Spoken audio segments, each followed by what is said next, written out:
Hai guys, hari ini aku mau cerita karena banyak juga pertanyaan tentang why solo traveling. Kenapa sih kamu solo traveling? Apa enaknya? Kenapa dan kapan kamu mulai solo traveling? Sebenarnya aku ceritain dulu ya. Aku tuh solo traveling udah lama banget. Cuman baru kali ini aja mungkin aku mulai sadar dibikin video atau aku mulai sadar bahwa ini pengen aku catat jadi sesuatu yang lain dalam bentuk video gitu, nggak cuman diari-diari yang kesimpan dan lama-lama akan rusak juga gitu. Jadi aku mulai solo traveling tuh sejak sebenarnya SMP sih. Jadi SMP tuh aku mulai suka jalan kaki dari sekolah ke rumah itu, which is about maybe 5 kilometers gitu. Nah sekitar itu terus kemana-mana tuh sering jalan sendiri gitu atau pulang naik bis sendiri. Kalau mau dijemput itu aku nolak gitu. Itu aku mulai menikmati sih jalan sendiri tuh kayak gimana. Nah terus SMA itu jelas aku mulai pertama kalinya kos dan jauh dari rumah. Jadi di kos itu berarti aku sendiri dan aku melakukan segala hal sendiri. Termasuk aku sering jalan juga bolak-balik ke sekolah ke Blok M, atau aku sekitar dulu sekolah aku di Kebayoran Baru, jadi itu deket sama Blok M. Jadi ya nggak deket-deket banget juga sih, tapi udah lumayan. Jadi mainku tuh ke Blok M, ke terminal, kalau ada apa-apa mau pergi juga lewat terminal situ. Nah dari SMA itu udah mulai lebih lebih sendiri. Kemudian aku kuliah itu di kota lain lagi. Jadi aku lahir di Lampung, besar di Lampung sampai SMP. Terus SMA aku pindah ke Jakarta. Terus aku kuliah di Jogja. Nah, dari mulai awal daftar kuliah, dari mulai ngurus segala sesuatunya itu aku sendiri.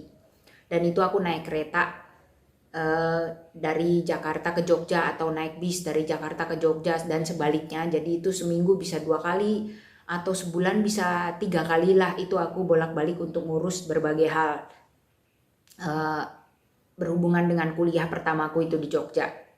Nah, waktu itu juga naik kereta masih bisa nggak bayar, bisa nggak beli tiket sebenarnya. Ini mungkin aku akan ceritain di lain waktu ya. Nah, itu menjadi titik semacam titik balik atau titik tolak dari segala bangunan mental aku yang selama selama selama ini gitu. Maksudnya itu fondasi ya, bisa dibilang itu lebih ekstrim karena aku bener-bener sendirian di satu kota yang itu kota sebenarnya aku nggak tahu apa-apa tentang kota Jogja itu. Tapi dari situlah aku membangun relasi dan membangun segala sesuatu yang membuat aku malah berakar di Jogja ketimbang di Lampung tempat aku lahir. Jadi aku di kota itu tuh aku gak punya saudara, aku juga gak punya relasi apapun. Benar-benar mulai dari nol. Tapi disitulah aku merasa aku punya saudara. Aku merasa punya kedekatan-kedekatan emosional yang selama sebelum aku di situ itu aku nggak pernah rasain. Dan itu benar-benar apa ya, benar-benar membuatku ya aku stay di kota itu. Walaupun ya aku pindah terus ya, tapi paling dari kelurahan ke kelurahan, kecamatan ke kecamatan, kota misalnya Sleman Bantul, terus Sleman di antara kota Sleman tuh ke bagian jalan yang mana ya aku pindah, sering pindah, tapi tetap di kota itu. Nah sebenarnya apa yang aku temukan ya dari jalan sendiri itu, pertama itu menemukan diri. Jadi menemukan diri di tengah segala sesuatu yang ditemukan di jalan. Jadi perjalanan itu menarik kita keluar. Jelas fokus kita nggak lagi di dalam diri kita, tapi fokus itu udah mulai ke alam sekitar, ke orang-orang di sekitar kita. Itu membuat sebenarnya ego kita itu diatasi atau kita ditarik untuk keluar sehingga nggak fokusnya ke diri kita semua gitu loh. Dan itu berguna banget sih karena kita jadi nggak cuman diri kita aja, nggak cuman di dalam diri, sibuk di dalam diri, tapi kita membawa diri kita di luar dan kita menemukan diri kita di berbagai hal di luar sana, diri kita yang lain lagi, dan itu makin improve.